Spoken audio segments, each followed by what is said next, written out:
Hey y'all, today I'm going to share our homeschool portfolio boxes with you guys.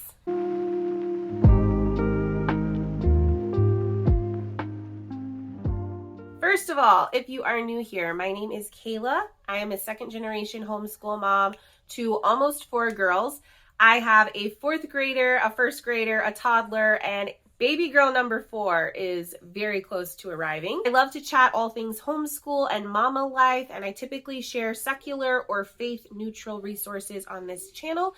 So if that is your cup of tea, I hope you'll consider subscribing and sticking around.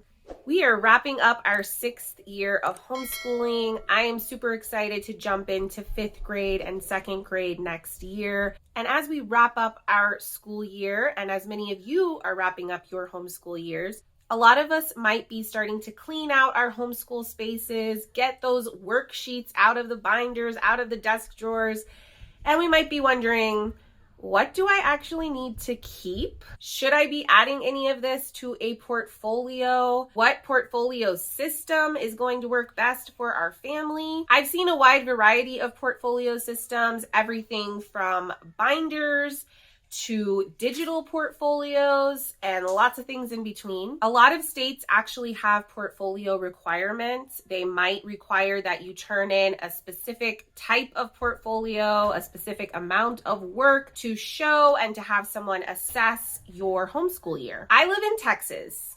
It is literally the wild, wild west out here. We have no requirements or rules. We have nobody checking up on us, which, you know, I guess is freeing in some ways because I don't have to worry about it, but I definitely wouldn't mind a little bit more regulation, especially if it helped us get some homeschool funds. That would be awfully nice. That's really a topic for a whole nother video, so I'm not going to start going off on that tangent. So with portfolios, I am not required to keep a portfolio. I'm not required to turn anything into anyone. And for the first couple years of our homeschool, I was pretty convinced that I did not need to keep a portfolio for that exact reason. Why am I keeping a portfolio? Nobody is asking to see this. This is going to take up space in my house.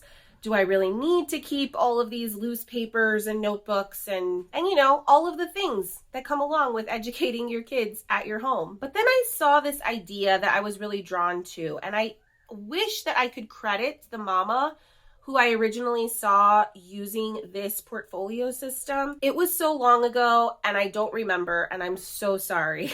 I really am, because I love to credit people and give credit where it's due. But I think I originally saw it on Instagram. And funny enough, it wasn't even in regards to homeschooling. Like, she was not a homeschool mom.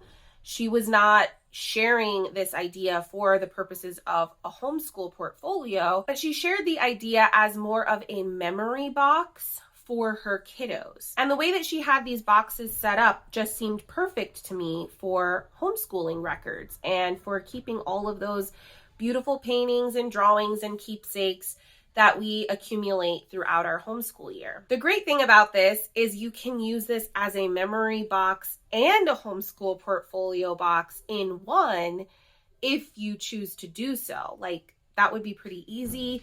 You can really save whatever is important to you from any given year/grade of your child's life. So without further ado, I'm going to turn the camera around and show you guys our homeschool portfolio boxes. Okay, so these are our homeschool portfolio boxes. I will link these exact boxes below. They are from Office Depot. You might be able to find something similar on Amazon or Walmart or somewhere else. They are just hanging file folder plastic totes that have lids. They stack really nicely, which I like. I went ahead and added labels for each of my daughters, so they each have their own box. So on the inside, you'll see that it has these little rails for hanging file folders. And what I have done is I've just set up a file folder for each grade level. And so in this hanging file, I have everything that we wanted to keep from pre-K and kindergarten. So there's lots of loose papers in here, you know, art that she did, worksheets that she did, school nest notebook right here in the file folder. I just did a whole video on our school nest notebooks and how we've used these over the years. So if you haven't watched that, go check it out. I have a file folder for first grade, which already has some stuff in here that she has completed. She's still finishing up her first grade year right now, but she really wanted to keep these Dash into Handwriting workbooks that she completed. And then after that, I just have a file folder for second grade all the way through 12th grade. I tend to just put things in here throughout the year. And then if I feel like at the end of the school year, it's too full, we have too much, we can go through it and clean it out together, her and I, and see what we really want to keep in here. This is my older daughter's box, so it's gonna have more stuff in it because we've been using it for more years with her. So this is her pre-K kinder folder is actually quite slim because I didn't save very much from that year since I hadn't started this system yet.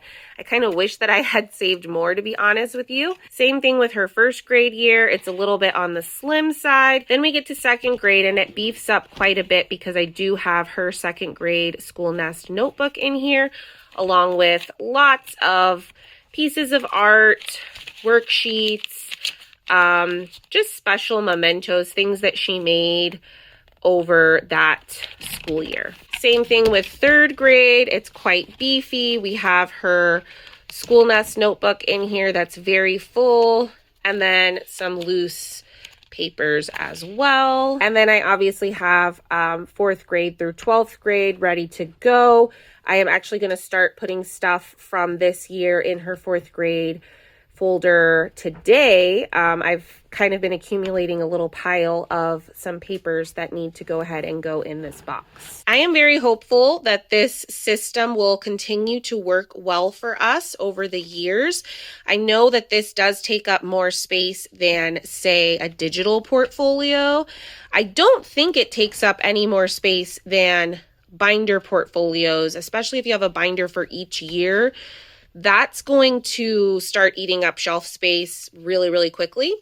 So I like this. I feel like things are better protected in here than they would be in a binder system. It's also just easier to look through since everything is all together in one place. It feels very protected and secure and easy to transport. So I like these bins a lot. As I said, they do stack nicely, and I just store these in my hall closet. They fit really well in there. They're accessible enough for me to pull them out whenever I need them, but they're not like out in our space in the way. And eventually I will need 4 of these guys. So obviously that's another thing to consider.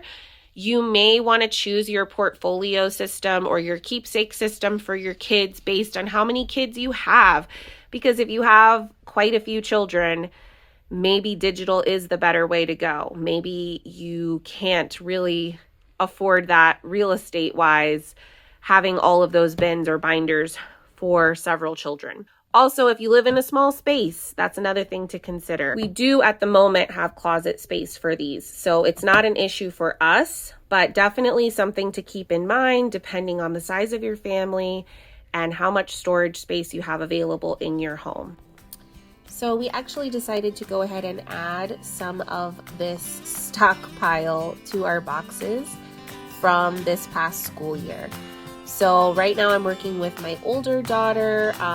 She is wrapping up her 4th grade year, and we went through all of her art and a lot of math worksheets. She tends to be very sentimental, so she did want to keep quite a lot, but we were able to fit everything that she really wanted to keep. Obviously, her 4th grade year is still ongoing. We have about 10 more weeks for a couple of subjects. We've already wrapped some of our subjects, so there will definitely be more going into this file folder, but this got us off to a good start. Next up, I started doing the same thing with my younger daughter, who is wrapping up her 1st grade year. She had a much slimmer pile, and she tends to not be quite as sentimental as her older sister, so she wasn't attached to even everything in the small pile. But we did keep a few things that she was really proud of. And of course, we will add her first grade notebook and a couple of other things when those are ready to go in this box. I really hope you enjoyed this video. I hope that you found it helpful. I would love to hear from you guys. What sort of homeschool portfolio system, if any, are you using and liking? Are you more of a digital person? Are you more of a physical paper copy person? Are you struggling with narrowing down what to keep and what to toss? Let's chat all about it below, and I will see you guys in the next video. Bye for now.